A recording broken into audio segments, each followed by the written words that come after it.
Assalamualaikum warahmatullahi wabarakatuh.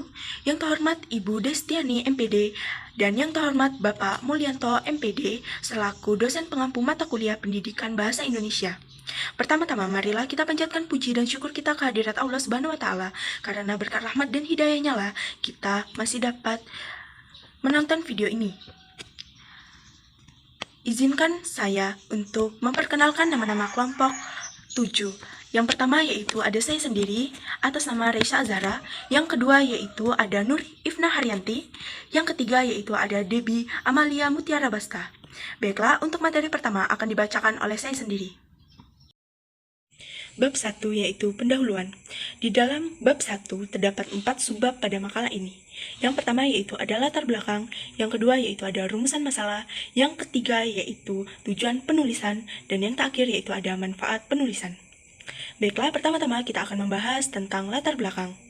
Kalimat adalah wadah pernyataan pikiran atau amanat yang lengkap.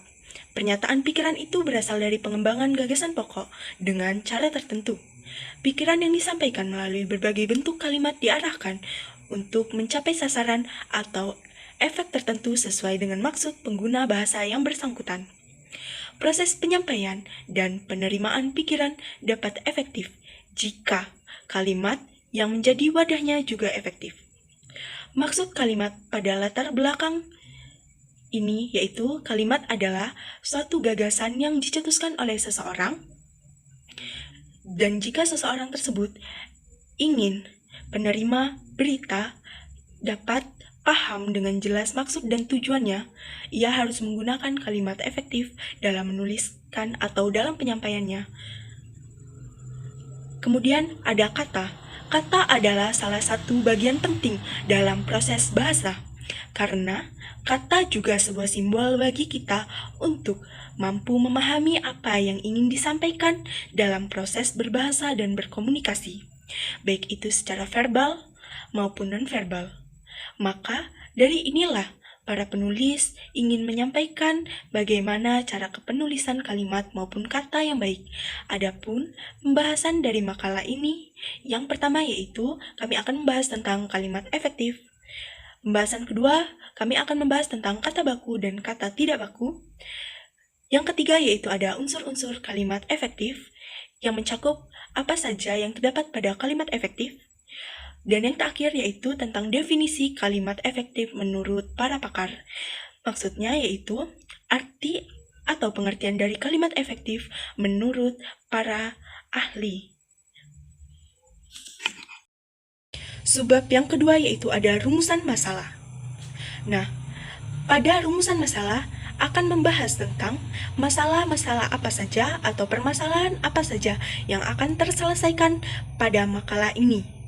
Yang pertama yaitu apa definisi kalimat efektif, kata baku, dan kata tidak baku.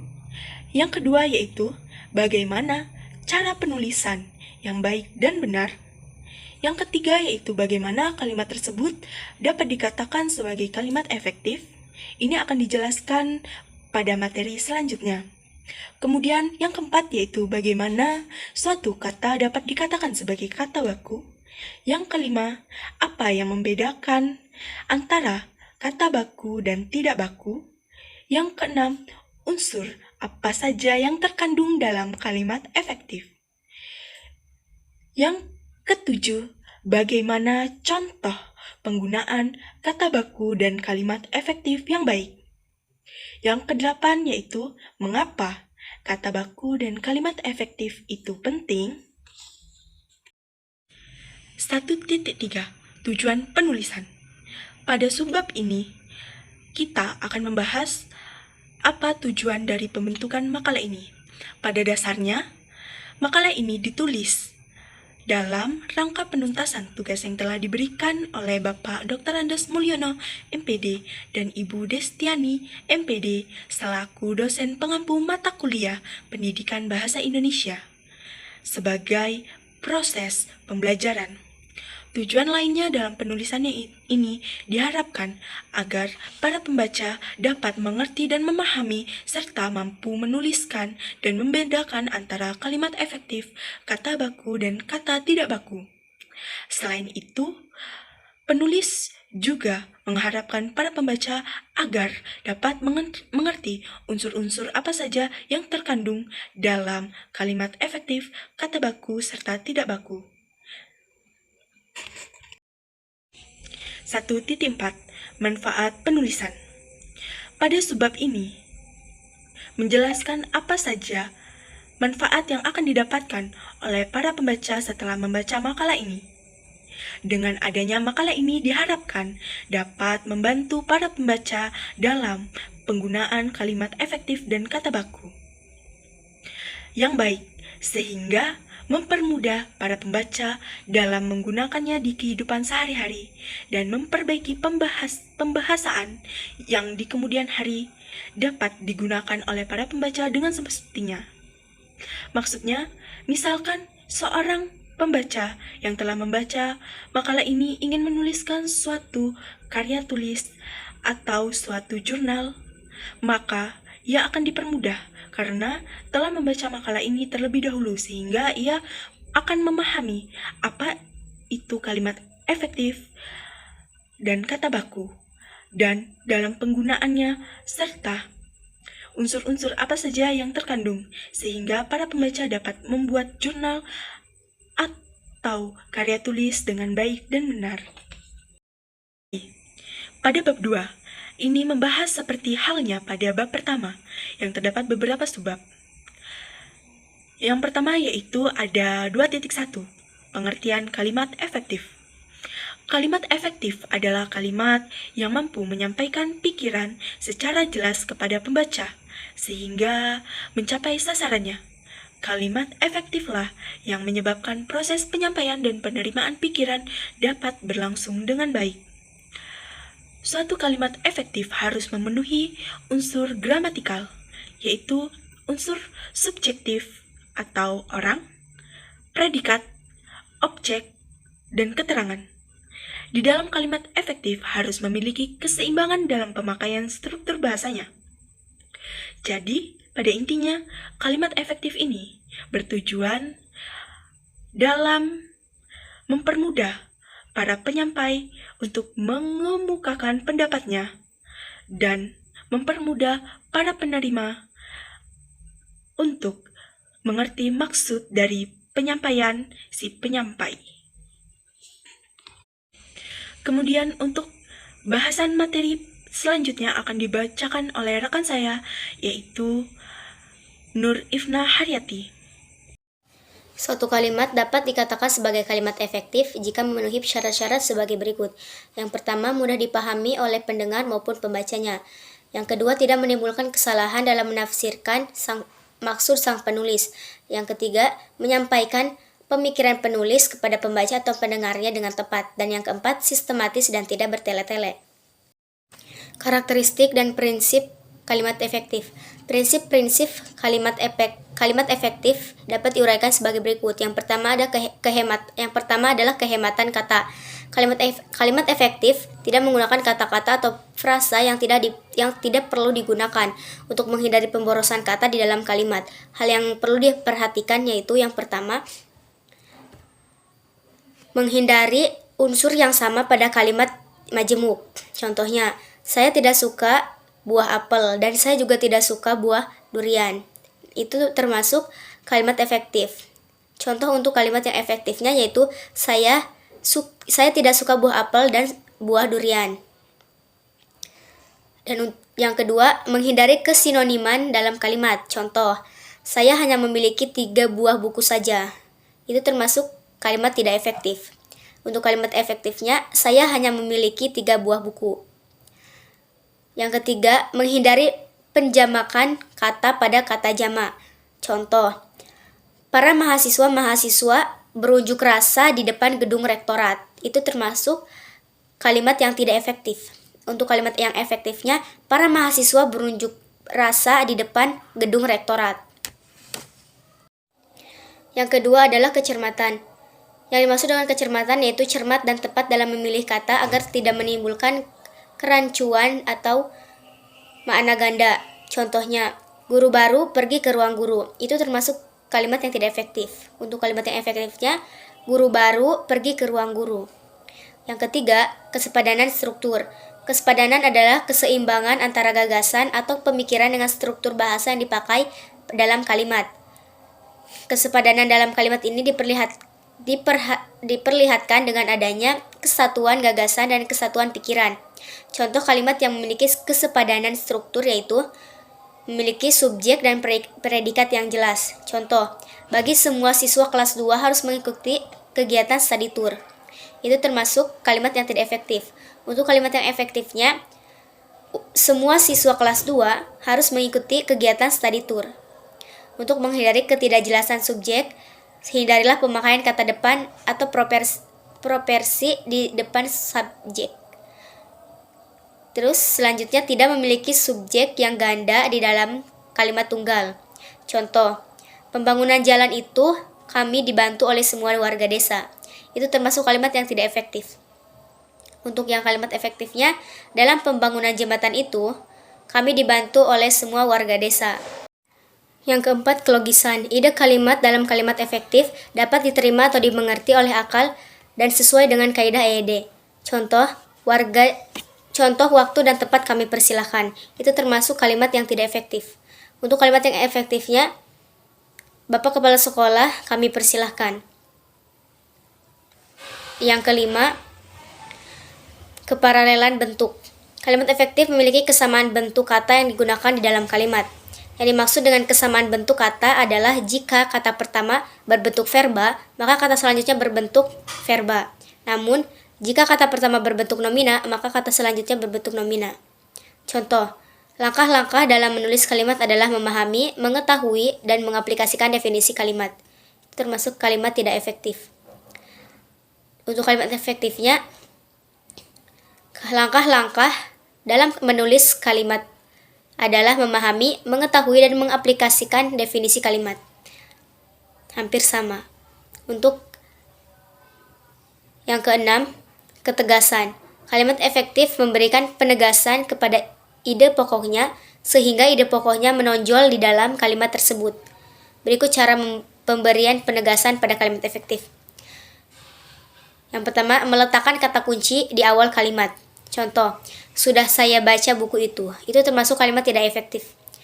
Untuk kalimat yang efektifnya, buku itu sudah saya baca. Untuk yang kedua, mengurutkan kata secara bertahap. Contoh, pertemuan itu dihadiri oleh Menteri Pendidikan, Gubernur, dan Presiden. Itu kalimat yang tidak efektif. Untuk kalimat yang efektifnya, pertemuan itu dihadiri oleh Presiden, Menteri Pendidikan, dan Gubernur. Dan yang ketujuh, kepaduan. Kalimat efektif memiliki kepaduan pernyataan, sehingga informasi yang disampaikan tidak terpecah-pecah. Contohnya, Andi membicarakan tentang pengalaman liburannya. Itu termasuk kalimat yang tidak efektif. Untuk kalimat yang efektifnya, Andi membicarakan pengalaman liburannya. Demikianlah prinsip-prinsip dalam kalimat efektif yang harus ada atau dipenuhi dalam pembuatan kalimat efektif agar tujuan komunikatif kalimat tersebut dapat tersampaikan dengan jelas oleh pendengar maupun pembacanya. Contohnya yang pertama, Novia membeli kue untuk adiknya. Bentuk tidak efektifnya yaitu Diana membelikan kue untuk adiknya Novia. Contoh yang kedua, anak-anak harus berhati-hati jika melewati lorong. Bentuk yang tidak efektifnya adalah para anak-anak harus berhati-hati jika anak-anak melewati lorong. Contoh yang ketiga, ketika hari Senin, anak-anak upacara bendera. Bentuk yang tidak efektifnya, setiap hari Senin, para anak-anak upacara bendera. Kata baku dan kata tidak baku. Pengertian kata baku dan kata tidak baku. Kata baku adalah kata yang sesuai dengan kaidah-kaidah yang berlaku dalam bahasa Indonesia. Sedangkan kata tidak baku adalah kata yang tidak sesuai dengan kaidah-kaidah yang telah ditetapkan. Dan saat ini kita memakai Pedoman Umum Ejaan Bahasa Indonesia atau PUEBI sebagai standarnya. Penerapan kata baku dan kata tidak baku seperti dilansir dalam PUEBI dan Sastra Indonesia 2019 oleh redaksi Cemerlang, kata baku biasa dipakai dalam hal situasi-situasi resmi seperti pidato kepresidenan, undang-undang, pidato kenegaraan, surat menyurat atau dinas, karya ilmiah, dan lain-lain. Sedangkan kata tidak baku dipakai dalam kondisi-kondisi tidak resmi, seperti percakapan dalam kehidupan sehari-hari.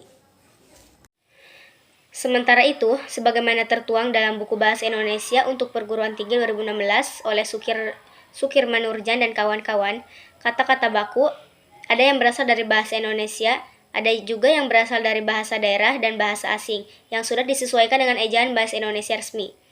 Sedangkan kata-kata yang tidak baku adalah yang belum diterima secara resmi atau tidak mengikuti kaidah yang berlaku dalam bahasa Indonesia. Berikut adalah yang termasuk kata-kata yang tidak baku.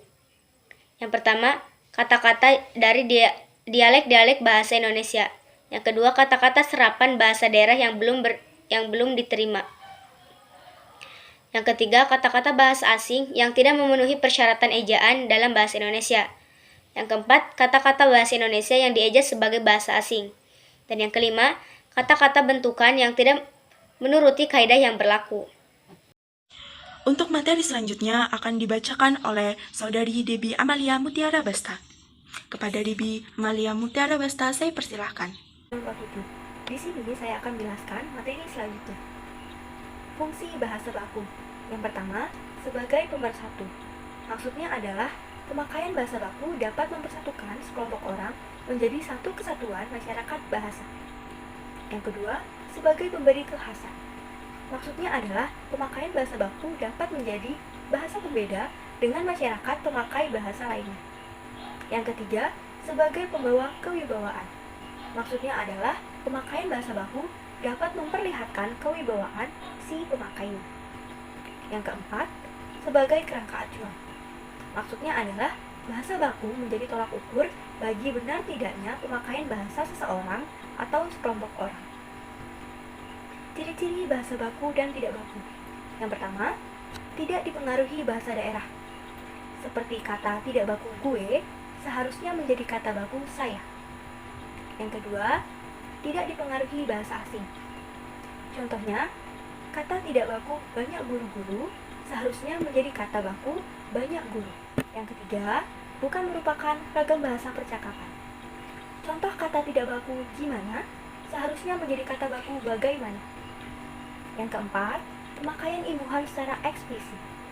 Contoh kata tidak baku anak itu nangis, seharusnya menjadi kata baku anak itu menangis. Yang kelima, pemakaian yang sesuai dengan konteks kalimat. Contoh kata tidak baku seseorang pasien, seharusnya menjadi kata baku seorang pasien. Yang keenam, tidak mengandung makna ganda atau tidak rancu. Contoh kata tidak baku mempersingkat waktu, seharusnya menjadi kata baku menghemat waktu. Yang ketujuh, tidak menggunakan arti pleonasme. Pleonasme adalah majas yang bermakna sama. Contoh kata tidak baku mundur ke belakang, seharusnya menjadi kata baku mundur. Yang kedelapan, tidak mengandung hiperkorek. Hiperkorek adalah kesalahan berbahasa akibat membetulkan kata yang sudah benar menjadi kata yang salah. Biasanya sering terjadi penggantian huruf atau pengurangan huruf dari suatu kata. Contoh kata baku Sabtu, SABTU, menjadi kata tidak baku Sabtu, SAPTU. Kalimat efektif menurut beberapa pakar. Yang pertama, Rahayu pada tahun 2007 berpendapat bahwa kalimat efektif adalah kalimat yang menimbulkan daya khayal pada pembaca. Minimal mendekati apa yang telah penulisnya tulis. Yang kedua, Suparno dan Yunus pada tahun 2009 berpendapat bahwa kalimat efektif adalah kalimat yang mewakili kemampuan untuk mengungkapkan gagasan penutur sehingga pendengar atau pembaca dapat memahami gagasan yang terungkap dalam kalimat itu. Yang ketiga, Wijono pada tahun 2012 berpendapat bahwa kalimat efektif adalah kalimat yang singkat, padat, jelas, lengkap, dan dapat menyampaikan informasi secara tepat sehingga apa yang disampaikan dapat mudah dipahami. Yang keempat, Badudu pada tahun 1989 mengatakan kalimat dapat efektif apabila mencapai sasaran dengan baik sebagai alat komunikasi. Yang kelima, Parera pada tahun 1984 mengatakan, kalimat efektif adalah bentuk kalimat yang secara sadar, disengaja, dan disusun untuk mencapai intonasi yang tepat dan baik seperti yang ada dalam pikiran pembaca atau penulis. Yang keenam, Putrayasa pada tahun 2007 mengatakan, kalimat efektif adalah kalimat yang mampu menyampaikan informasi secara sempurna karena memenuhi syarat-syarat pembentukan kalimat efektif tersebut. Kesimpulan, dari makalah yang telah disusun oleh penulis, dapat disimpulkan bahwa penulisan kalimat, baik itu akan disampaikan secara verbal maupun non-verbal, haruslah sesuai dengan kaidah yang telah ditetapkan dengan menggunakan dan memperhatikan penulisan kata baku serta kalimat yang efektif, agar para pembaca maupun pendengar dapat menangkap informasi dengan sangat jelas. Yang terakhir adalah saran. Dalam susunan makalah, penulis menyadari masih memiliki banyak kekurangan, baik itu dalam tatanan bahasa maupun dalam isi dari makalah. Maka dari itu, penulis sangat mengharapkan saran serta kritik yang membangun. Baiklah, sekian video presentasi dari kelompok 7. Jika ada kekurangan dan kesalahan dalam penyebutan dan penulisan kata, kami sebagai kelompok 7 meminta maaf, dan kepada Allah kami memohon ampun. Dan saya akhiri, wabillahi taufik wal hidayah. Wassalamualaikum warahmatullahi wabarakatuh.